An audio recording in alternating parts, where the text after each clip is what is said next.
This story was sent to me by Beverly Pearson, and this is a very, very disturbing and sad story at the same time. Not sad on his behalf. His is the disturbing part. The sad part is the part that involves his daughter. So this person's name is Gary Ingram, and he was just arrested this past Tuesday because he is responsible for the death of his daughter. They said they found his daughter along the Rio Grande down near El Paso, Texas. Not near, but actually in El Paso, Texas. But it's the reasoning as to why he did it that makes it even more disturbing. It says, a 39-year-old father is in police custody in connection with the slaying of his teenage daughter, whose body was discovered along the Rio Grande in El Paso. Gary Ingram was arrested late Tuesday following an autopsy earlier that day that determined the death of Carizia Ingram, age 17, was suspicious in nature. Carizia Ingram's body was found on a river embankment shortly before 11 a.m. Sunday by a fisherman. Gary Ingram, who had initially reported his daughter missing Monday, confessed to police Tuesday to putting his daughter in a chokehold during an argument over her cell phone and holding her in the chokehold until she was no longer kicking or moving. He also admitted to throwing her against a wall in their apartment. He told police he panicked and then drove her lifeless body to an embankment of the Rio Grande so that her body could be found. Gary Ingram remains jailed on a $750,000 cash or surety bond, according to jail records. He doesn't need a bond. Anybody that can do something like that to their daughter over something so minuscule as a cell phone doesn't deserve a bond. And he lives in a capital punishment state. So if that's what they decide to give him, so be it. Court records indicate he is scheduled for a bond hearing Friday. By the time this video goes up, it'll have already passed, and I might have to do a follow-up to see if he actually got the bond, but he doesn't need a bond. His court-appointed attorney, Jim Darnell, declined to comment Wednesday, saying, "We don't have anything to say at this point." Of course you don't have anything to say at this point, because what can you say to defend such actions?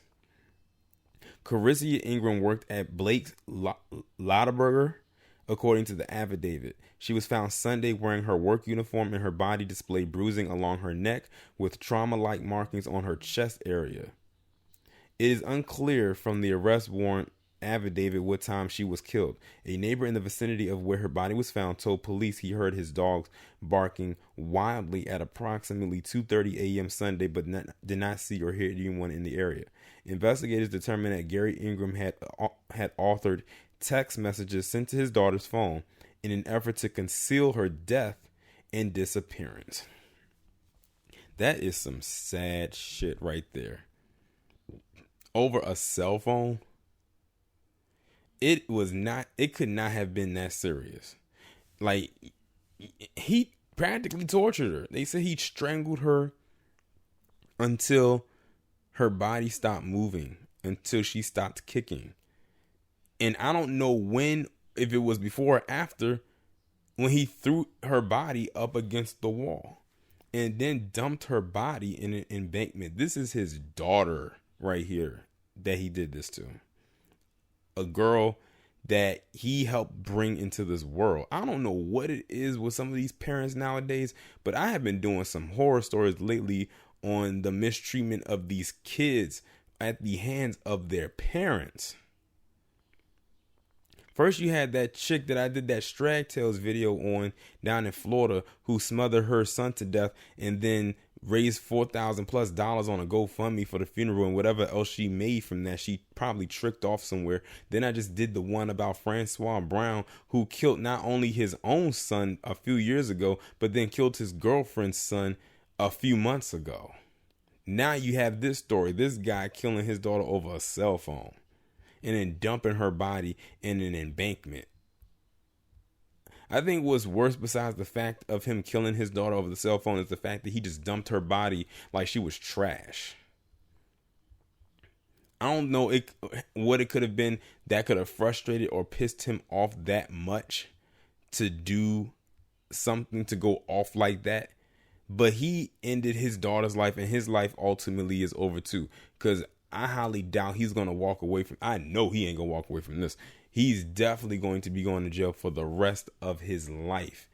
And if he does get the capital punishment charge and he's convicted, he will be going to jail for a few years before he gets to the end of his life, that will end on a bed with a needle or a few of them injections of a serum going into his body that will kill him. And you know what? If that does happen, or whatever punishment he gets, I'm going to say it like I say on them palm color videos. I feel absolutely nothing for this son of a bitch.